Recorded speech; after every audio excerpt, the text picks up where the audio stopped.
கடலூர் மாவட்டம் பண்ருட்டி அடுத்த நடுக்குப்பம் கிராமத்தைச் சேர்ந்தவர் வெங்கடேசன், வயது 40, தேமுதிக கிளை கழக துணை செயலாளர். விஜயகாந்த் பிறந்த நாளை கொண்டாடுவதற்காக ஊரில் ஏற்பாடுகளை முன்னின்று செய்து வந்தார். நடுக்குப்பம் பஸ் நிறுத்தம் அருகில் கட்சி நிர்வாகிகள் 5 பேருடன் சேர்ந்து கொடிக்கம்பம் நடும் பணியில் வெங்கடேசன் ஈடுபட்டிருந்தார்.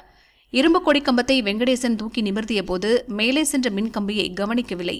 உடனிருந்த தொண்டர்களும் பார்க்கவில்லை.